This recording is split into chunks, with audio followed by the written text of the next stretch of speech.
우리 한 목소리로 합독하면서 봉독하겠습니다. 창세기 12장 1절에서 4절.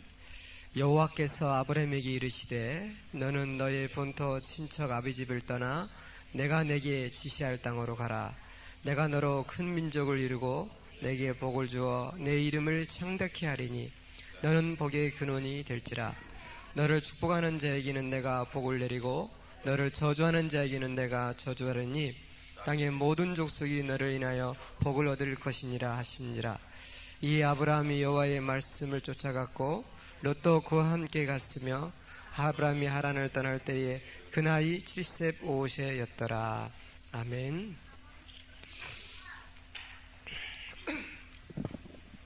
오늘부터는 이제 아버지 태교해서 이렇게 메시지가 진행되겠습니다. 지난번까지 한 메시지가 그 수태 방법까지 했죠. 제가 한 메시지가 뭡니까? 마지막 지금 임신 전 태교에서 4번째까지 하고 아마 이렇게 들어갈 겁니다. 그렇죠? 네. 그래서 오늘부터 중간에 있는 메시지들이 있는데 아버지 태교해서 한 5강의 정도가 진행이 될 겁니다. 아버지가 얼마나 중요한지 우리가 흔히들 잘 모르는 것이 여자는 아기가 낳지 남자가 뭔 필요가 있느냐. 그래서 좀 임신해서 좀 힘들다고 하면은 대한민국의 반이 여자다.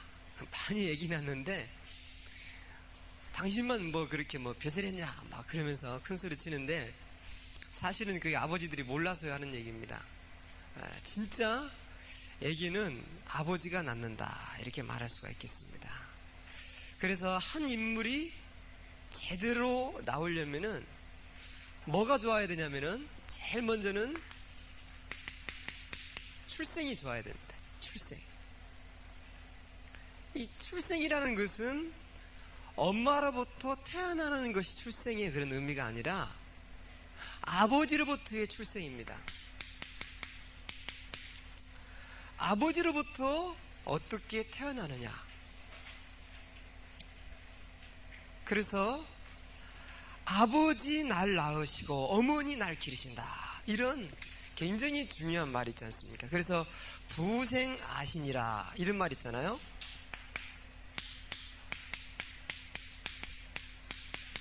부생아신. 아버지가 날 낳으신다.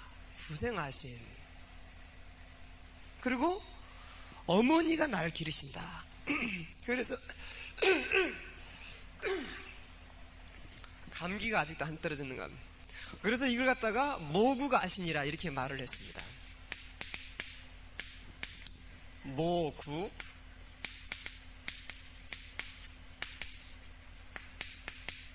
모국아신 똑같습니다. 모국아신.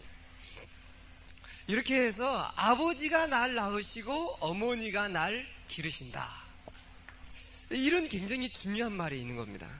아버지가 아기를 낳는다. 그리고 어머니가 아기를 기른다. 이걸 어떻게 우리 선조들이 알았는가 모르겠어요.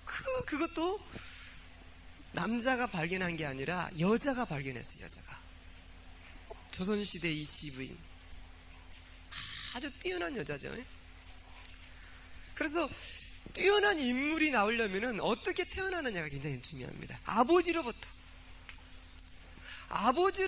어떻게 태어나냐가 대단히 중요하다. 그리고 두 번째는 뭐냐면은 기르는 것입니다. 기르다. 누가 기르냐? 이제 모친이죠. 어머니가 어떻게 기르느냐. 이게 너무너무 중요해요. 낳고 기르고. 그리고 이제 티칭이죠. 가르침. 가르침은 뭐냐면은 선생입니다. 어떤 선생한테 배우고 어떻게 기르고 어떻게 낳고 이 세 가지에 의해서 한 사람의 인생이 결정된다고 말합니다. 그런데 여기에서 굉장히 중요한 시작점이 누구냐면은 아버지입니다. 아버지로부터 아이를 낳는 것이다. 아버지. 그래서 오늘 우리가 좀 받을 것이 뭐냐면은 아버지의 위치입니다. 아버지의 위치. 아버지는 어떤 위치에 있는가? 아버지는 어떤 위치에 아버지가 있는가?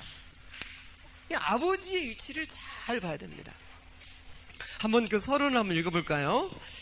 사회학자나 심리학자들은 가정이 파괴되는 가장 핵심적인 원인이 남자로 태어나 남성이 되어가는 그 성장 과정 속에서 그를 성숙한 남성으로 경험시킬 만한 올바른 모델이 제시되지 않는 데 있다고 한다. 즉 아버지라는 바른 모델이 부재한 것이다. 그래서 이 땅에는 남자는 있습니다. 그런데 남자는 있는데 뭐가 없어요? 남성다움이 없어요. 남자는 있는데 뭐가 없느냐? 남성이 없어요. 남성이라는 것은 남성다움이죠. 남성다움.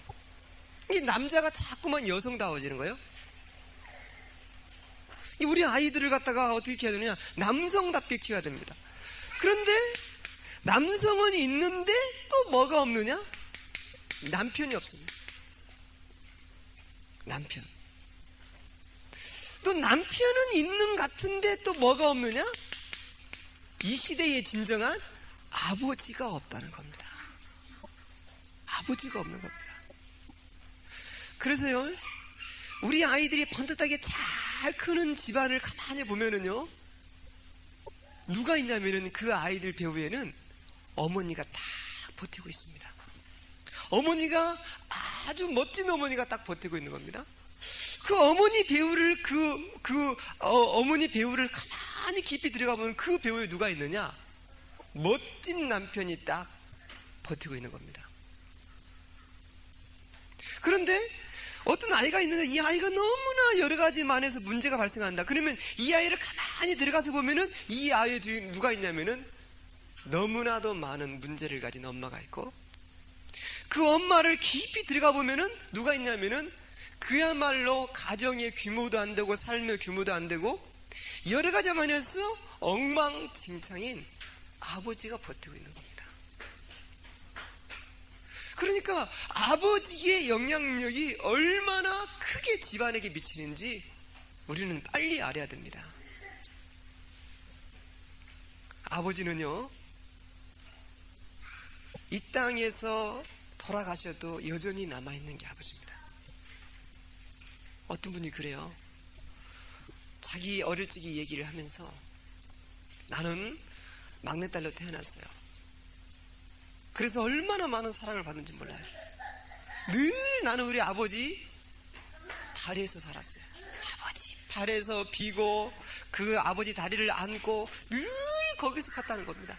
아버지는 이미 돌아가신 지 10여 년이 됐지만은 여전히 그 아버지는 내 머릿속에 있습니다. 아버지는 안 죽었습니다. 자신의 아버지가 자기에게 좋은 영향을 주었던지 안 주었던지 그 아버지는 영원히 나의 아버지입니다. 누구의 아버지가 아닙니다. 그 아버지가 곧 뭘 만드냐면은 그 아버지가 그 집안을 결정하는 것입니다. 아버지가 그 집안의 색깔을, 그 집안의 모든 걸 결정하는 것입니다. 그만큼 아버지는 절대적이고 너무나 중요한 존재가 아버지라는 겁니다. 그래서 이 태교에서 뺄 수 없는 사람이 누구냐면은 아버지다. 아버지가 반드시 태교 속으로 들어와야 됩니다. 그래서 뱃속에 있을 때 아버지의 영향을 많이 받은 아이들은요, 이상하게도 아버지와 관계가 굉장히 좋습니다. 아버지와 둘이 있어도 울지도 않지요. 아버지가 엄마가 어디 가면서 아이를 맡겨놓고 가도 이 아이는요 여전히 건강하게 잘 놀고 있습니다.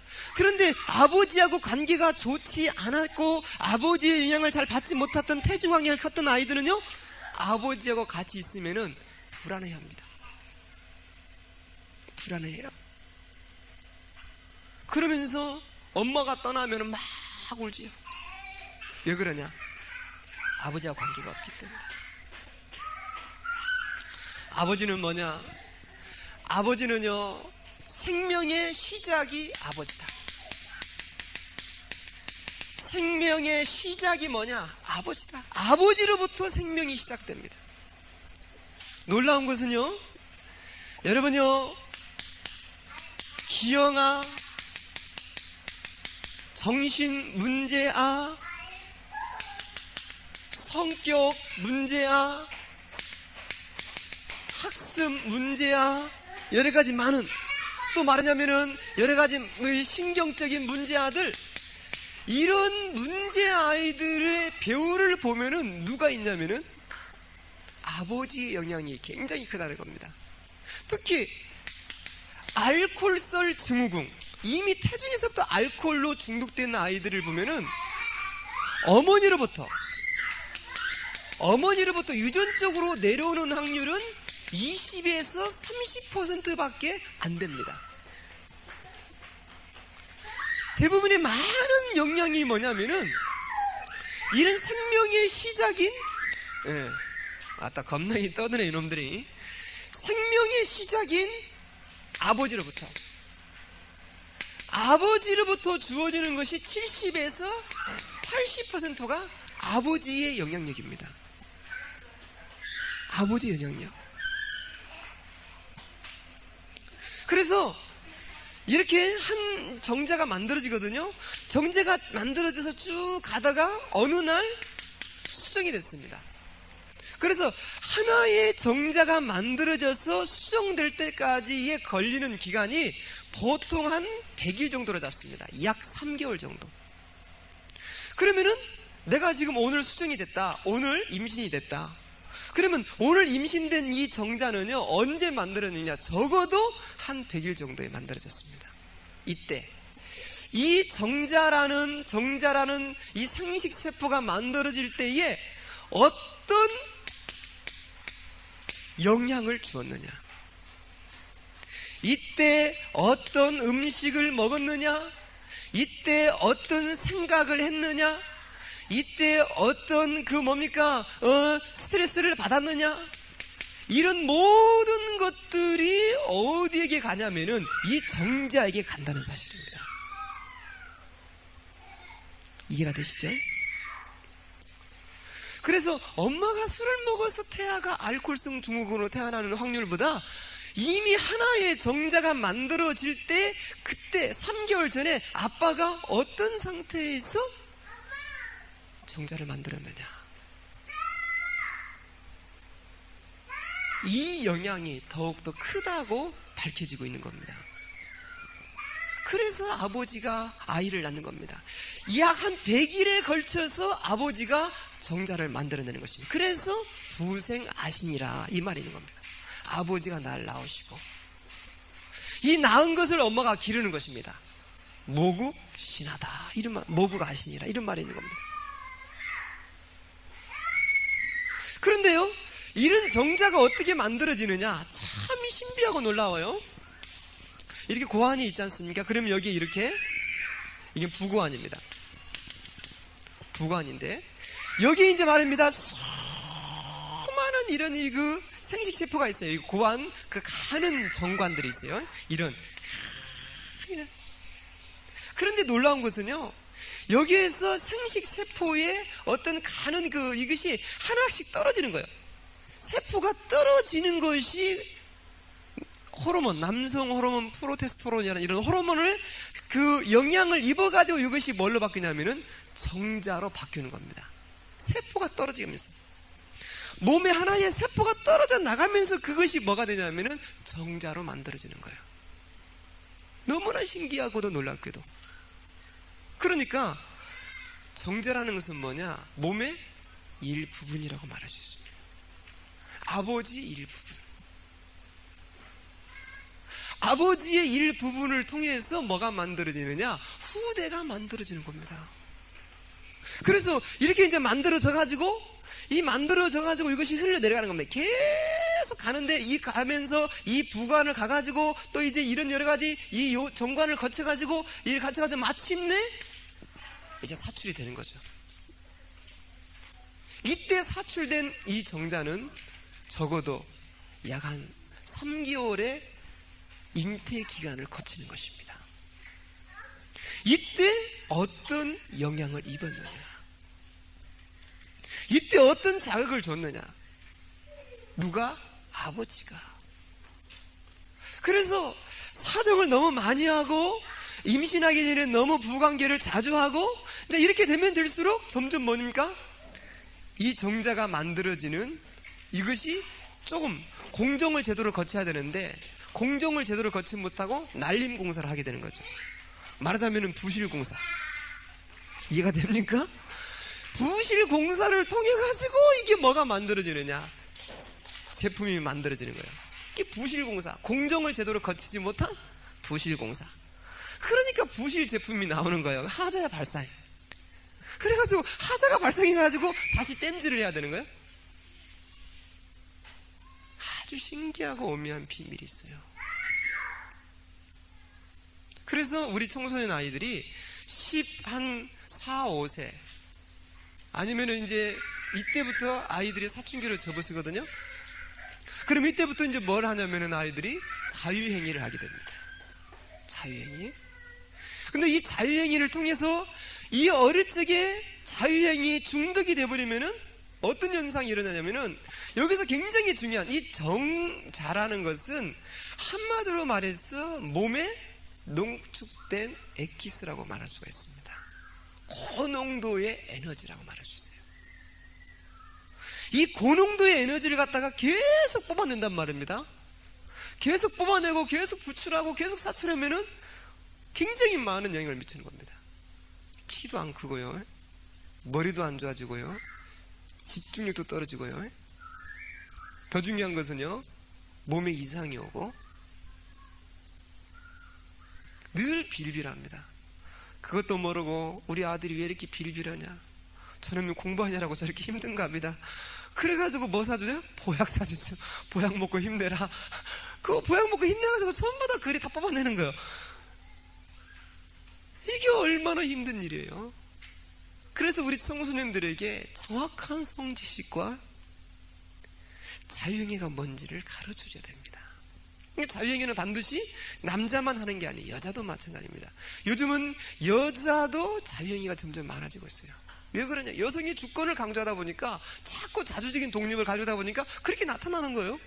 이런 모든 것들을 정확하게 가르쳐주지 아니하면은 많은 문제가 발생할 수밖에 없다는 얘기입니다. 그래서 이걸 알아야 돼요.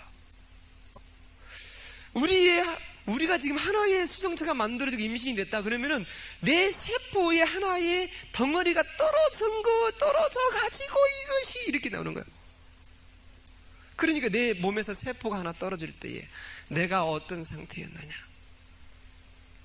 내가 어떤 상황에서 이 세포가 하나가 떨어와서 정자가 만들어졌느냐.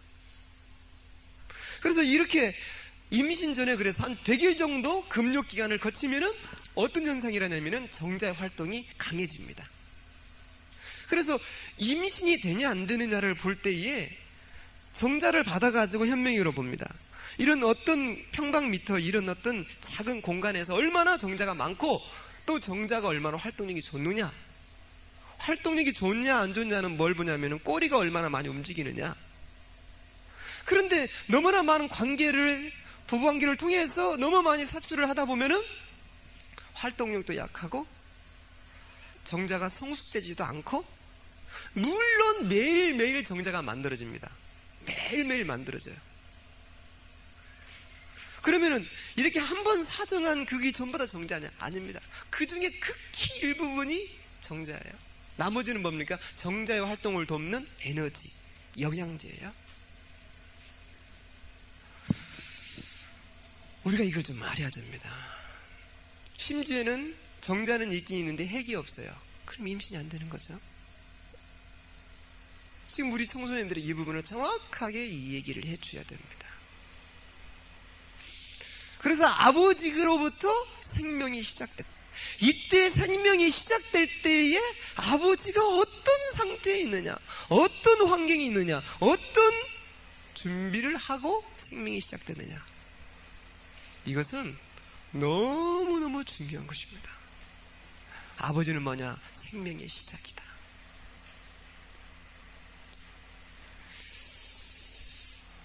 그래서요, 이 아버지가 지금 뭐 한 거냐면은, 아버지가 부재하다 이 말입니다. 아버지들이 자신들의 자리를 제대로 지키지 못하고 있는 겁니다. 그래서 지금 어떤 문제가 나오냐면은 결혼입니다. 굉장히 많은 숫자가 결혼, 하루 895쌍이 결혼합니다. 895쌍.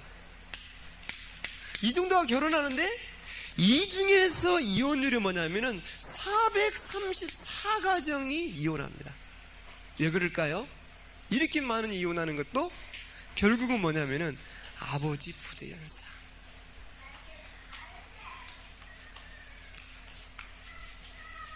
남자는 있는데 남성은 없어요. 남성은 있는데 남편이 없어요. 남편은 있는데 뭐가 없어요? 아버지가 없어요. 이러다 보니까 또 이제 무슨 문제가 나옵니까? 낙태 문제입니다. 이 낙태 문제도요, 심각합니다. 이 낙태 문제도 얼마나 이 큰 문제를 발생하고 있냐면요, 한 해에서 60에서 한 75만 정도가 호적에 등록됩니다. 아이들이 태어나서요. 그런데 그 중에서 어느 정도가 낙태로 사라지냐면은 150만입니다. 3배 정도. 너무나 많은 숫자가 낙태로 사라지는 겁니다. 너무나 많은 숫자. 큰 하나님 앞에 너무나 큰 우리는 범죄를 저지르고 있다. 인간이 저지르는 범죄가 너무나. 그래서 세계에서 1에서 2위 정도가 우리 한국에서 낙태가 재앙되고 있어요. 이 정도가 아니죠? 이제는 또 뭐냐면요, 미혼모 임신입니다. 미혼모 임신이 가면 갈수록 늘어납니다. 어느 조산원 원장하고 얘기를 하는데, 고등학교 1학년짜리가 애기를 낳으러 왔고, 신랑은 고등학교 3학년짜리 애기 낳으러 왔어요. 애기 낳는다니까 친구들이 왔어. 여자친구들이 와가지고 이렇게 배가 나온 지기 친구를 갖다가 축하해준다고 밖에 데리고 나가더래요. 그러더만 눈썹 이렇게 그려가지고 오고, 입술 이렇게 그려가지고 오고, 손톱 붙여가지고 왔더래요. 이렇게. 축하한다고. 고생 많다. 너 애기 낳는다고. 그러면서 애기 낳는다고 소리 지르면서 눈썹 떨어지고, 입술 이상하게 되고, 손톱 떨어지고, 밖에서 신랑이라는 놈은 쉬 하고 앉아있고, 조금 있으니까 양쪽에 엄마 아빠가 와가지고 뭐라고 하면서 애기 낳자마자 바로 국제 입양기관에서 데려가 버리고. 너무나 가슴 아픈 현실. 미혼모에서 태어나는 아이들 가운데 약 50% 정도가 장애를 가지고 태어난답니다. 장애를. 왜? 몸 약하지요. 음식 제대로 못 먹지요. 이러다 보니까 지금 이런 거 아주 심각합니다. 근데 사실 이런 것들이 전부 다 뭐냐면은 아버지가 부재인 현상입니다. 우리 아이들에게, 우리 청소년들에게 너 남자처럼 크라. 이것보다 중요한 것이 뭡니까? 진짜 너는 진정한 아버지가 되라. 우리 아버지 하면 떠오르는 게 뭡니까? 아버지 하면 떠오르는 거. 아버지 하면 떠오르는 거 뭐예요? 9시 뉴스. 사오지가 아무리 바빠도 9시 뉴스는 보는 아버지. 아버지 하면 떠오르는 게 뭡니까? 맨날 피곤한 모습, 비계 비고 누워있는 모습. 아버지 하면 떠오르는 게 뭐예요? 큰 소리 꽝꽝 지르면서 막 이런 거. 아니면 어떤 사람은 아버지 하면 떠오르는 게 뭡니까? 했더니 늘 그 술주정하는 모습밖에 안 떠오른다는 거예요. 오늘날 뭐냐면은 아버지가 부재한 현상이다. 우리는요, 우리들에게 정말 좋은 아버지가 되어야 될 줄로 믿습니다. 그래서 하도 요즘 문제가 많아가지고 남자를 어떻게 표현하냐면, 여러분 매력 있는 남자가 어떤 남자입니까? 매력 있는 남자가? 매력 있는 남자는 매를 들여야 말을 듣는 남자가 매력 있는 나랍니다. 또 뭐 쓸만한 남자는 청소를 잘하는 남자가 쓸만한 남자고 이런 말이 있고요.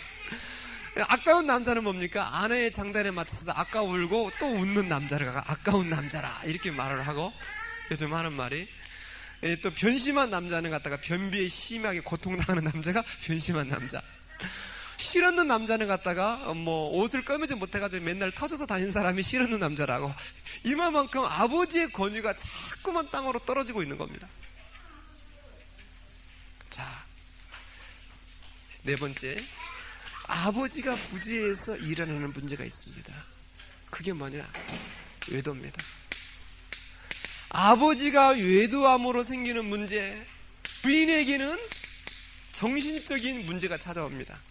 거의 틀림없이 정신적인 문제. 그리고 자녀에게는 뭐냐면은 내적으로는 굉장히 깊은 상처를 갖게 됩니다. 그리고 외적으로는요, 가출을 하든지 아니면은 방황을 하든지 둘 중에 하나입니다. 그러니까 어떤 가정을 보니까 이런 일이 있었어요. 아버지가 외도합니다. 그 집안의 자녀들이 온갖 상처를 다 받았어요. 너무나 큰 상처를 받은 겁니다. 그 상처를 받고 이제 컸어요. 커가지고 결혼을 했습니다. 결혼했는데 어떤 마음을 갖고 결혼했냐면은, 아버지로부터 받지 못했던 모든 사랑을 받아야 되겠다. 누구에게?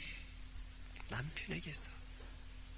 남편에게서 받아야겠다고 결혼했는데 이거 웬일입니까? 남편이 그런 사랑을 주질 못하는 겁니다. 누구에게? 아내에게. 그러니까 아내가 너무나 많은 불만이 계속해서 올라오는 겁니다. 많은 불만이 올라와요. 너무나 많은 불만이. 그래가지고 끊임없이 싸우는 겁니다. 그런데 알고 봤더니 그 남편은 모델이 없는 겁니다. 어릴 적부터. 어떤 모델? 아버지라는 모델. 그런데 어떻게 해서 그렇게 만나서 결혼을 했습니까? 이게 진짜, 여러분요, 어릴 적에 가정의 아버지와 어머니는 전부 다 뭐냐면은 그 집안의 자녀들의 입을 평생의 옷을 만드는 것입니다. 옷.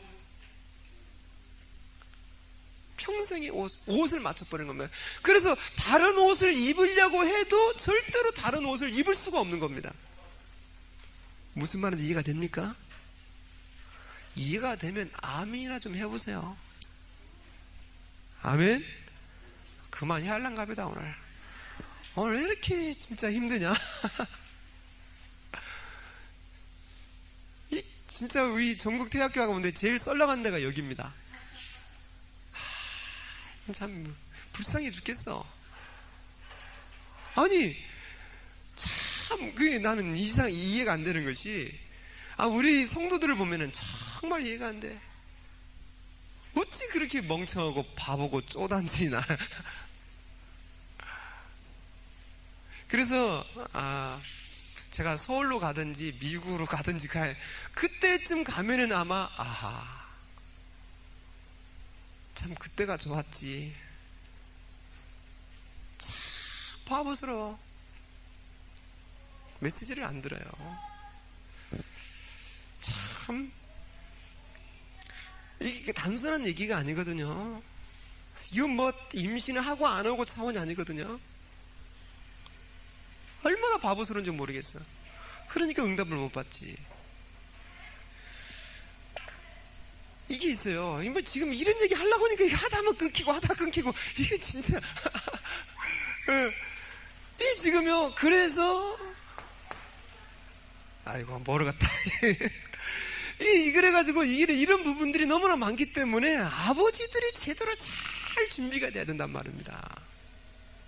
그래 알고 봤더니 어느 날 가만히 보니까 똑같이 자기가 어릴 적에 컸던 아버지의 모습이 누구한테 발견하냐면은 자기 남편에게 발견되는 거예요. 너무나 징그럽더래요. 내가 이렇게 징그러운지 몰랐다 이거. 그런데 왜 내가 저 남자를 만났냐? 왜 그런 줄 아십니까? 어릴 적에 만들어진 옷이에요. 다른 사람의 옷을 아무리 입으려고도 안 맞는 겁니다. 어릴 적에 그렇게 만들어졌기 때문에. 어떤 자매가 있었어요. 가정이 너무 안 좋았어요.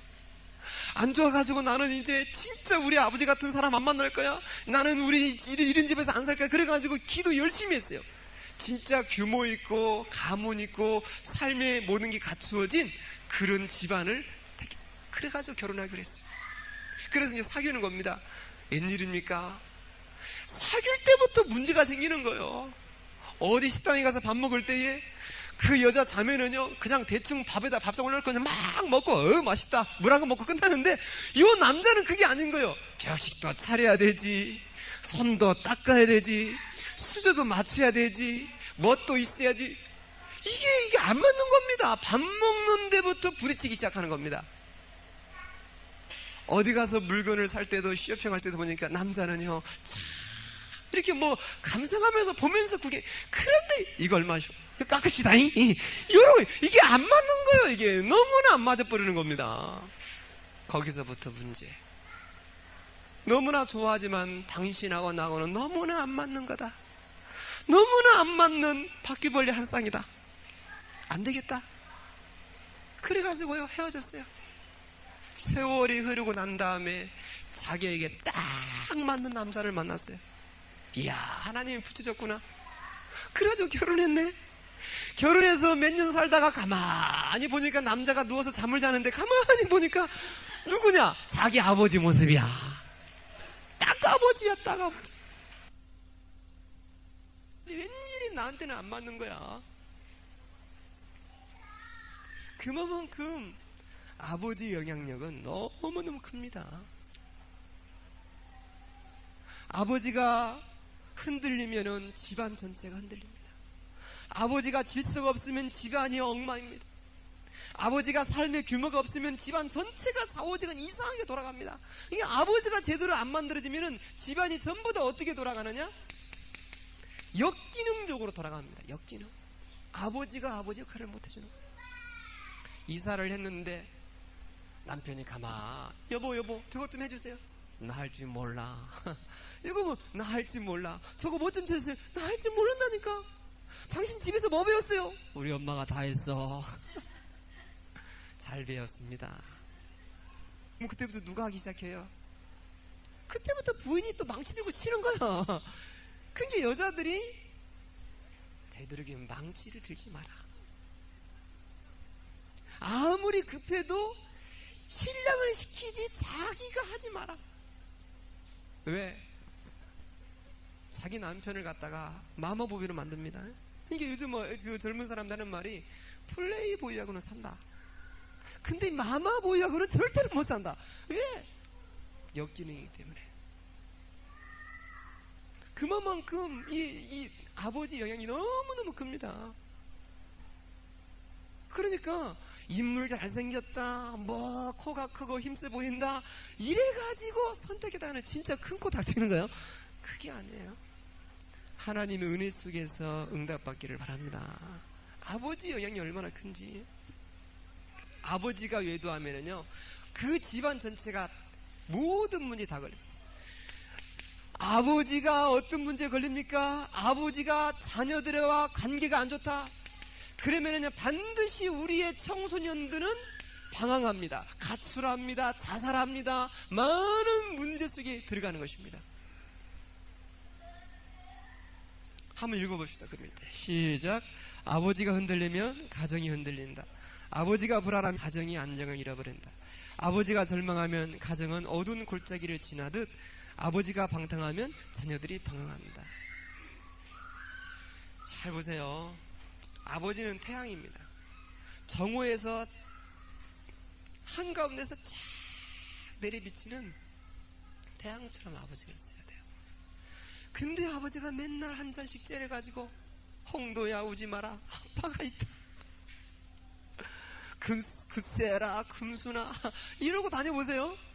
아버지가 늘 뭐냐면은 석양이 걸려있는 해야 질까 말까 질까 말까 이런 속에서 자녀들이 큰단 말입니다. 큰 문제가 발생하는 거예요. 그러면은 아버지가 그렇게 될 수밖에 없는 이유도 있어요. 여러 가지 이유도 있겠지만은 부인의 한몫도 굉장히 큽니다. 그래서 우리 부인들이 아버지를 아버지 자리에 놓아주라.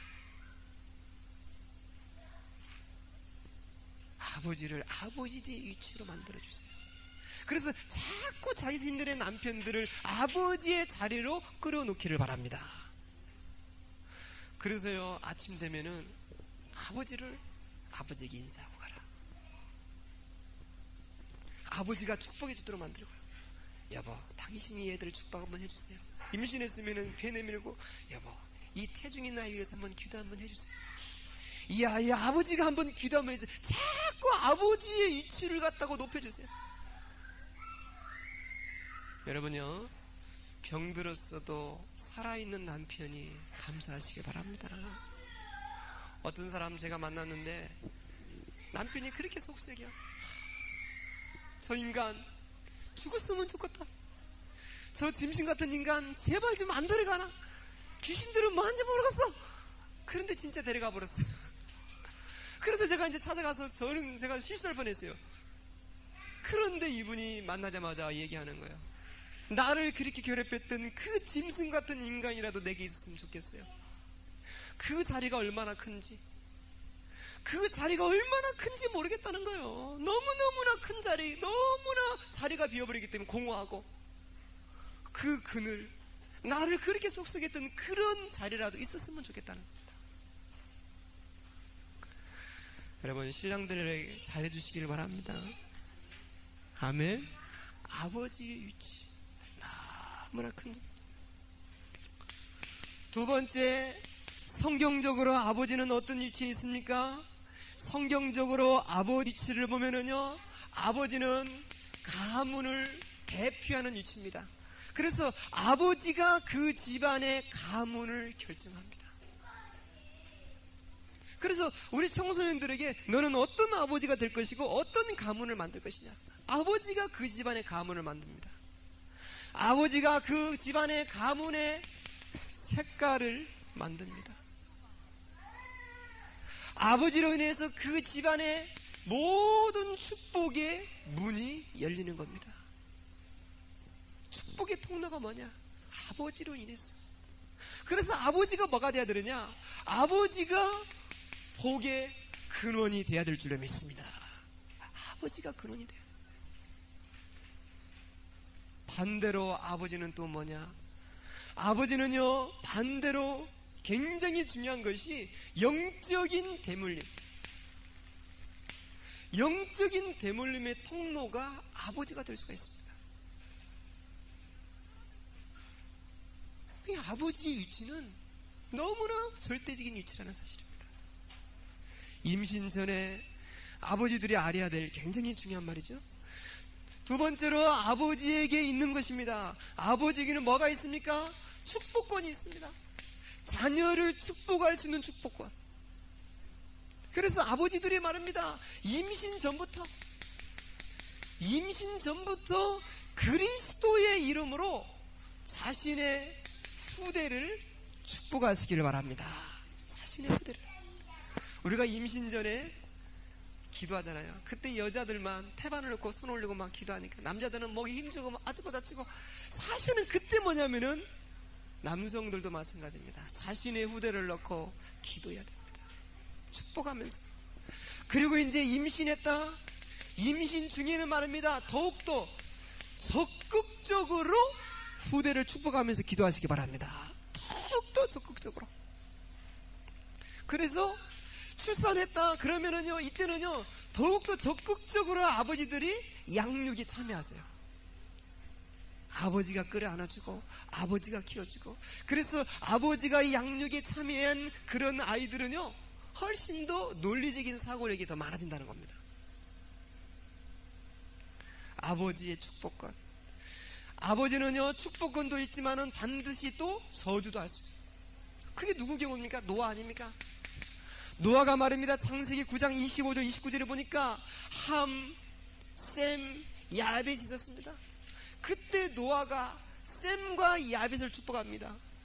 너는 저주를 받고 형들의 노예가 될 것이다. 저주를 받았어요. 그게 누굽니까? 흑인들. 너무나 지금도 사람들이 저주를 못 벗어나는 겁니다. 그 넓은 땅 가지고요, 그 땅 개발하면 그 석유도 나올 수 있거든요. 그거 할 줄을 모르는 거예요. 저주를 받아서 그냥 놀고 먹는 밖에 몰라요. 그게 저주를 받은 겁니다. 그게. 이게 아버지가 자녀를 축복할 거냐 저주할 거냐, 끊임없이 축복하시기를 축원합니다. 아버지의 축복과. 창세기 27장 22절 29절 말씀, 이삭이 야곱을 축복합니다. 그 축복한 대로 되어져 버렸습니다. 창세기 49장 1절에 17절 말씀, 야곱이 12아들을 축복합니다. 축복한 대로 되는 줄로 믿습니다.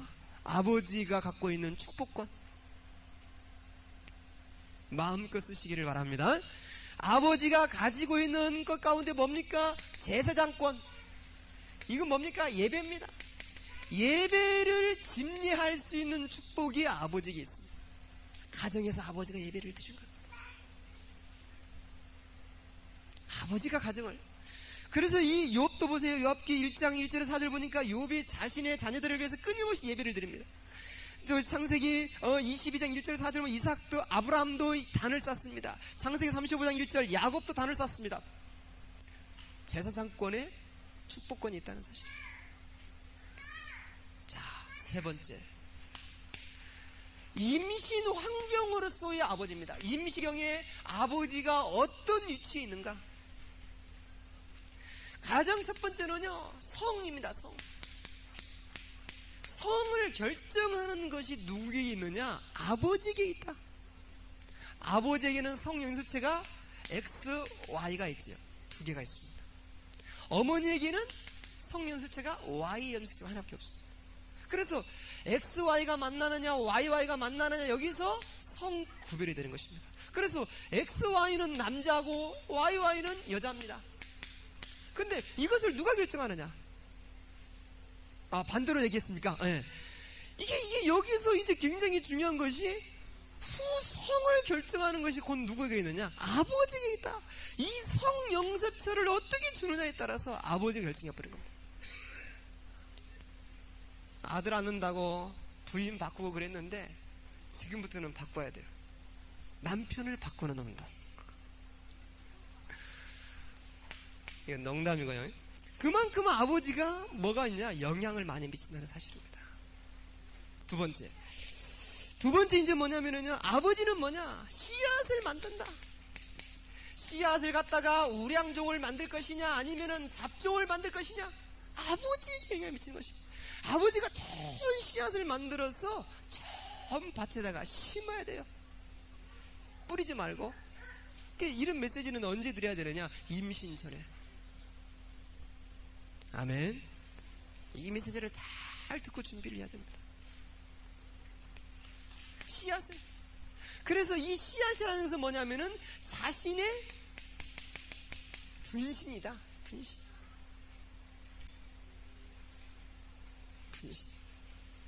몸의 일부입니다. 내 몸의 세포의 일부분이 떨어져 나오면서 정자가 만들어지기 때문에 얼마나 신묘막측합니까? 그런데 이런 자식을 만들어 놓고 이 저주를 하고 욕을 하고 말합니다. 여러분이 말입니다. 누구를 닮았길래, 절대로 그런 말 하지 마세요. 참 우리 아이들 보면서 이 지혜비를 닮아가지고 지혜미를 닮아가지고 그러는데, 누구를 닮게 누구 닮아요? 둘이 똑같이 닮아놓고 어머니 23개 아버지 23개 똑같이 만들어져가지고 하나가 만들어졌어요. 하나 더하기 하나는 뭐가 돼야 됩니까? 둘이 돼야 되잖아요. 근데 하나가 됐어. 이게 무슨 말입니까? 분리하지 말라고. 영원토록 같이 살아라고. 누구 보면서? 자식 보면서. 이런 부부들 되기를 축원합니다.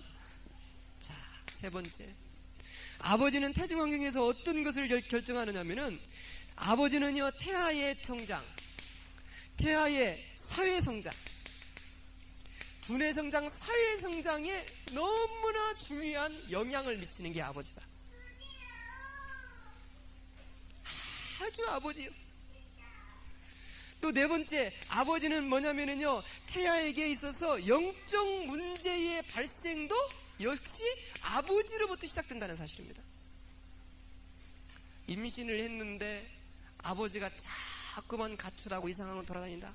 그러면 그 태아는요, 정신적인 문제를 가지고 태어나게 됩니다. 어떤 사람은요, 아버지에 대한 분노가 너무 커요.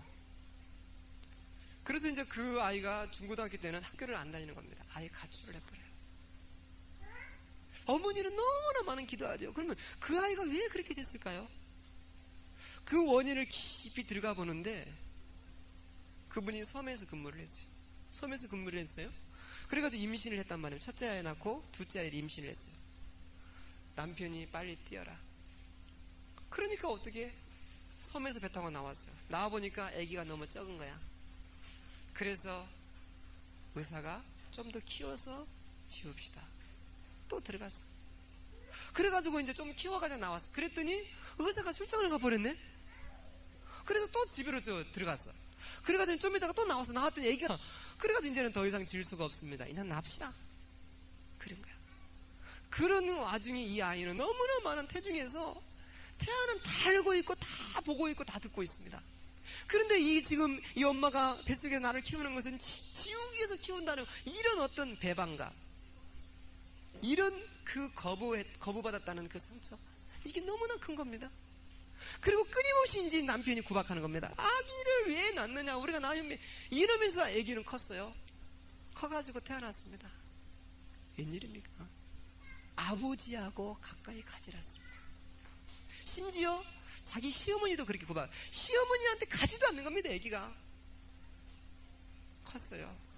너무 놀라운 것은 그 아버지도 그 자녀를 보면서 하는 말, 그 아버지 말을 그대로 옮기면은 저놈의 새끼 안 봤으면 좋겠다. 자신이 낳은 자식을 그렇게까지 말해보는 거예요. 그게 뭐냐면은 이미 태중에서부터 아버지와 아들 간에 큰 상처가 만들어져 버려요. 너무나 큰 상처. 이 아들은요, 항상 아버지에 대한 분노가, 그만큼 아버지의 영향이 너무나 큰 겁니다. 반대로 엄마도 마찬가지죠. 임신했는데 엄마하고 태아하고 관계를 제대로 맺지 않는다. 그러면은 이 아이는 엄마에 대한 거부감이 너무나 많습니다. 그래서 우리는 모든 임신을 여자든지 남자든지 축복으로 받아들여야 될 줄로 믿습니다. 축복으로 받아들여야 돼요. 감사함으로 받아들여야 돼요. 하나님 은혜로 받아들여야 돼요. 여기에 대한 너무나 큰 감사. 아버지는요, 임신 환경에서도 두뇌 사회의 영적 문제까지도 영향을 미치는 것이 아버지다. 아버지는 또 이제 뭡니까? 임신 환경에서 탯줄을 통해서 태아와 통하는 것이 아버지입니다. 탯줄은 2개의 동맥과 1개의 정맥으로 되어 있죠. 길이는 55cm, 산소와 영양분을 공급하고 탄산가스와 노폐물을 배출합니다. 2개의 동맥 가운데 1개는 모성을 관장합니다. 모성. 1개는 뭐냐면은 부성을 관장합니다. 모성과 부성을 관장합니다. 그래서 태중에서부터 태아가 여전히 노는 것은 뭐냐면은 탯줄을 가지고 놉니다. 탯줄을 빨기도 하고 탯줄을 가지고 장난감으로 놀기도 합니다. 이게 뭐냐? 아버지하고 통한다. 태중에서 아버지하고 이미 통하고 있는 것입니다. 그래서 아버지가 탯줄을 통해서 영적인 교류를 계속해서 이루는 겁니다.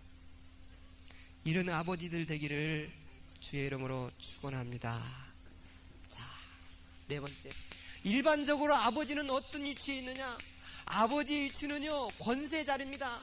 아버지의 위치는 힘의 자리입니다. 아버지의 위치는 권위의 자리입니다. 아버지의 위치는 너무나 큰 자리입니다.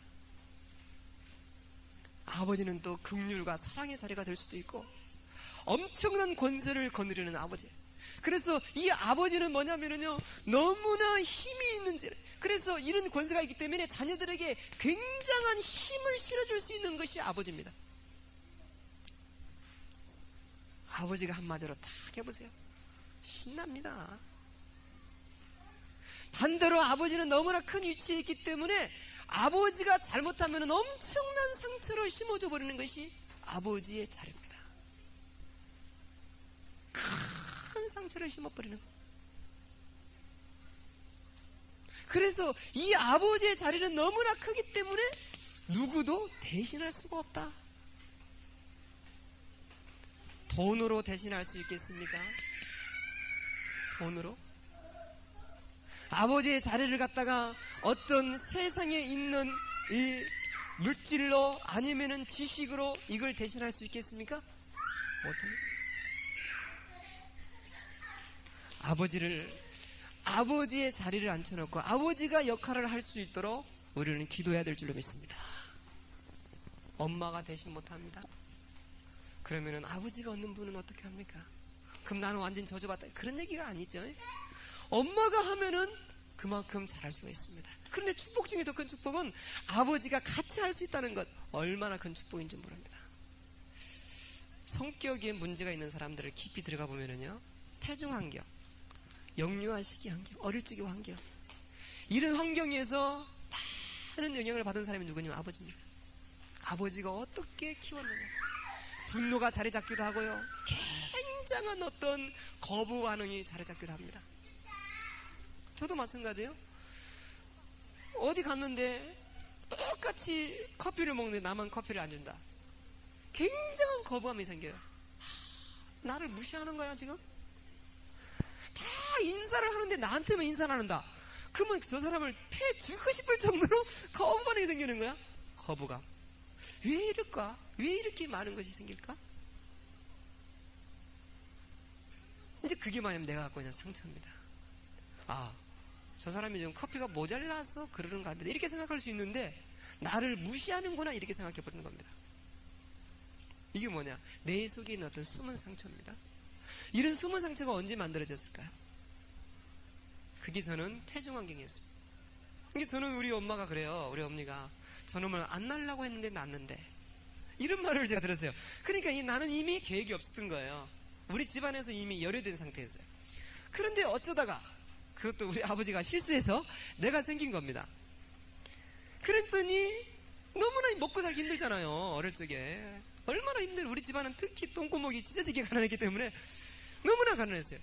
그러니까 이 배 나와가지고 먹고 살려고 이리로 다니고 이 배 나와가지고 그래 얼마나 이게 한스럽겠어요. 이 배가. 그러다가 태어난 거예요. 태중에서부터 환영받지 못한. 그러니까 거부감. 그래서 이 상처가 많은 사람은 빨리 상처를 받고요. 거부감을 많이 느낀 사람은 빨리 그걸 느낍니다. 빨리 느껴요. 그만큼 빨리 나는 전혀 아무 말 안 했는데 스스로 느끼고 어쩌고 저쩌고 말하는 거예요. 나는 전혀 그런 것이 없었는데 스스로 몇 단계 고민해가지고 나가고 막 그러는 거예요. 이게 사람이라는 것이 복잡한 겁니다. 사람이라는 것이 그냥 대충 단순한 게 아니에요. 그래서 어릴 적에 어떤 영향을 주면서 어떤 규모 속에서 어떻게 키우느냐 너무나 중요한 겁니다. 우리의 태아사역, 이 영아사역, 후대사역은요 끊임없이 지속돼야 됩니다. 우리 성도들이 빨리 깨달아야 돼요. 깨달아서 말씀을 듣고 기도하면서 후대를 준비해야 돼요. 근데 이걸 안 해. 가만히 보니까 이게 진짜 미련한 사람들이 다 모여있는가 봐. 우리 교회는 너무 바보스러워. 내가 가만히 생각할수록 주님의 축복이 그래도 임하면 지혜로운 사람이 될 줄로 믿습니다. 믿음의 고백은 이렇게 하지만 한쪽에는 불신앙이 남아있죠. 주여, 아버지의 의지 너무 큽니다. 이게 누구로도 대신할 수 없는 것이 아버지란 말입니다. 우리는 언약 붙잡고 좋은 아버지 되도록 지금부터 준비해야 될 줄로 믿습니다. 우리 아버지가 나에게 이런 상처를 주었다 할지라도 이 상처는 내 후대에 절대로 대물림하지 말자. 아버지대로 끝나야 됩니다. 나에게서는 이제는 그리스도의 축복이 시작이다. 이런 각오를 내려야 됩니다. 부전자전이란 말은 우리에게는 없다. 아버지가 신 포도주를 먹어서 아들에게가 시다. 이건 우리에게는 없다. 아멘. 우리는 지금부터 새로운 축복의 시작이다. 결론을 한번 읽어봅시다. 결론이 아닌데요. 아버지를 회복하자. 어떻게 하면 아버지를 회복합니까? 5번째로 아버지를 회복할 수 있는 방법이 뭡니까? 그리스도입니다.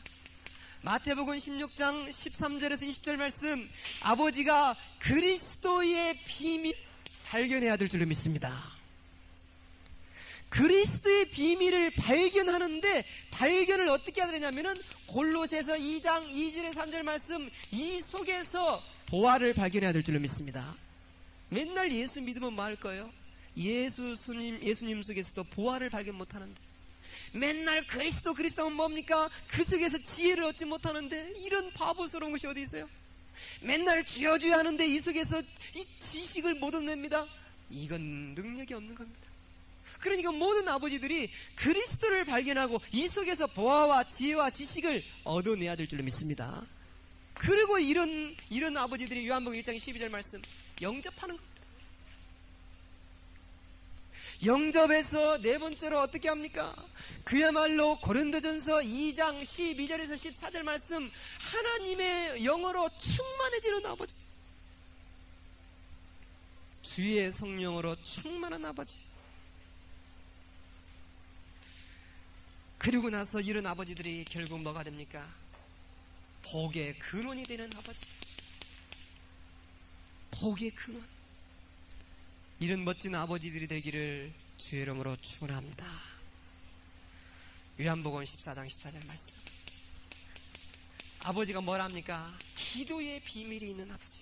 그리고 요한복음 21장 13절에서 17절 말씀, 자신의 자녀를 제자로 삼을 수 있는 아버지. 아버지의 위치는 너무나 큰 위치에 있습니다. 한번 결론을 읽어봅시다. 아버지의 위치는 매우 영향력을 미치는 위치이다.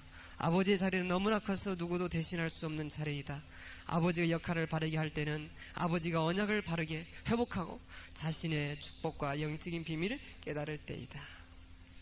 여러분 가문에 정말 축복이 임하고 넘쳐나기를 축원합니다. 다음 주에는요, 아버지의 영향력에 대해서 나누겠습니다. 기도하겠습니다. 주님 감사합니다. 주신 메시지가 모든 가정들에게 성취되도록 인도하여 주옵소서. 예수님의 이름으로 기도하옵나이다.